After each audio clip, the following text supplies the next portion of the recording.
오늘 읽을 책은 이현주의 예수가 만난 사람들 중 삭개오의 부분입니다. 사람들은 나를 두고 미쳤다 한다. 전에는 죄인이라 하더니 지금은 미쳤다고 한다. 그러나 나는 조금도 그들의 말을 두려워하거나 고깝게 여기지 않는다. 세상에 태어난 것은 나의 의지와 아무 상관도 없는 일이었다. 나는 나도 모르게 태어났고 태어났으므로 살아야만 했다. 내가 이 간사한 헤로데 임금의 괴뢰 정권 아래 세리가 되어 동족의 미움을 사며 살아가게 된 것도 따지고 보면 나의 의지의 작용만은 아니었다. 운명이라고 불러도 좋을 어떤 힘에 의하여 나는 이 헤어날 수 없는 구렁에 빠져들었던 것이다. 물론 운명이라는 제3자에게 모든 책임을 전가시키려는 것은 아니다. 그러나 나는 다만 이 척박한 식민지에 태어났고 태어난 나의 삶을 살기 위하여 세리가 되었을 뿐이다. 사람들은 내가 토색질을 일삼고 강제로 세금을 많이 걷어 로마에 내고 남은 돈을 착복했다고 비난을 아끼지 않았다. 그렇다. 그들의 비난은 잘못된 바가 없다. 나는 할 수 있는 대로 돈을 긁어보았고 로마의 신임을 얻기 위하여 내가 못할 짓이라고는 없다고 생각했다. 돈과 로마의 신임, 그것이 나의 생명줄이었다. 동족? 그것은 다만 나에게 죄인이라는 별명을 지어주고 말 못할 소외감만 안겨주는 피할 수만 있다면 피하고 싶은 괴물일 뿐이었다. 이상한 일이었다.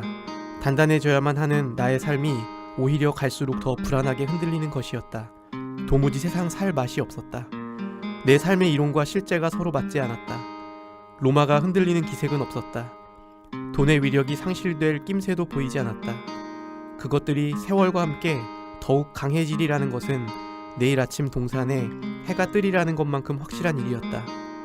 그런데 이토록 확실한 사실에 근거한 나의 삶이 갈수록 흔들리고 불안한 까닭은 무엇인가? 내가 딛고 선 바탕이 뿌리째 흔들리고 있는 듯한 영문을 알 수 없는 불안 때문에 시달리고 있을 무렵 나는 예수에 대한 소문을 들었다. 그는 어디에서 얻은 용기인지 모르나 그 누구도 넘지 못한 계층의 장벽을 우습게 여기고 밑바닥 계층 사람들과 어울려 뒹구는가 하면 상류층 사람들 가운데서도 상당한 지지 세력을 확보하고 있었다. 나는 그 질서 파괴자를 만나보고 싶었다. 그 사람이라면 부담 없이 만나 내 불안한 인생을 함께 이야기해 볼 수 있을 것 같았다. 그는 가는 데마다 죄인이었고 이른바 스스로 평화를 사랑하는 자들이라 칭하는 부류에게는 사람들을 선동하는 위협 인물이요 불평분만으로 가득 찬 거짓 예언자였다. 현재의 상황이 이대로 유지되기를 바라는 모든 기득권자들에게 그는 위태롭기 짝없는 불덩이였다. 그러나 나는 그를 찾아 나서지 못했다. 그가 있는 곳으로 내가 가서 만난 것이 아니라 그가 나에게로 왔다. 나는 그를 기다렸고 그는 나의 기다림을 나에게 옴으로써 채워주었다. 그는 자기를 채운 사람이 아니라 자기를 내어준 사람이었다. 그에게는 돌아갈 집이 없는 대신 찾아갈 집이 가는 데마다 있었다. 그는 흐르는 물과 같았다. 자기보다 더 낮은 곳이 있으면 시각을 낮추어 그리로 내려갔다. 그리하여 언제나 그는 맨 아래에 있었다. 그를 보는 순간 나는 속으로 부르짖었다. 그렇다. 저 사내는 아무것도 꺼리지를 않는구나. 거침이 없어. 저 붉은 얼굴과 붉은 맨손을 보면 알 수 있지. 저 사내는 마치 사람의 모양을 한 자유의 모습이군. 자유. 그때 누군가가 손을 들어 나를 가리켰다. 저기 저 나무 위에 누가 있어. 모두들 위를 쳐다보았다. 그들은 이를 드러내고 마음껏 웃었다. 예수라는 사나이도 웃고 있었다. 어쩔 건가. 나도 여럽게 웃었다. 떠들썩한 웃음소리가 가라앉기를 기다려 그가 손을 들어 올리며 나에게 말했다. 이글거리는 듯한 그의 눈알이 나를 쏘아보고 있었다. 자케오 형제, 내려오시오. 오늘은 당신 집에서 하룻밤 신세를 집시다. 나는 굴러떨어지던 나무에서 내려와 그의 앞에 섰다. 그의 넓은 가슴에 내 머리가 닿았다. 그가 손을 내밀어 내 손을 잡았다. 그의 손은 먼지와 땀으로 지저분했지만 따뜻했다. 자케오 형제, 나는 형제가 사람임을 당신 자신과 온 마을에 알리러 왔소.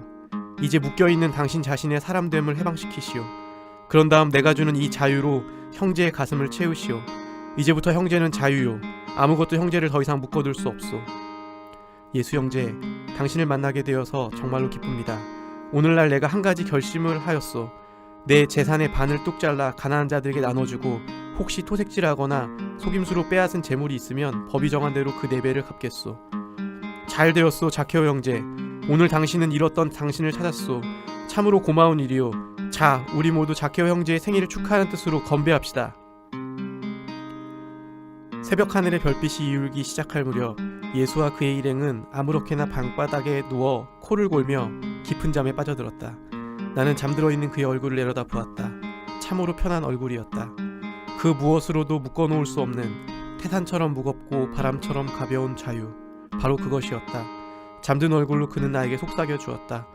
무엇을 그리 움켜잡고 있었는가. 불쌍하게도 놓아버려. 모두 놓아버리는 거야. 그리고 하늘이 주신 대로 살아가게. 그 순간 우리를 떠났던 것들이 모두 돌아온다네. 이게 바로 세상 사는 맛이지. 그날 예수 일행은 길을 떠나 예루살렘으로 향했다. 나는 곧 그와 한 약속을 지켰다. 창고에 쌓아두었던 재물을 팔아 나의 가난한 이웃을 샀다. 사람들은 그런 나를 두고 미쳤다고 하였다. 그들은 내가 돈을 긁어 모은다고 비난하였고 지금은 내가 돈을 버린다고 비웃는다. 나는 그들의 비웃음에 조금도 마음 쓰지 않는다.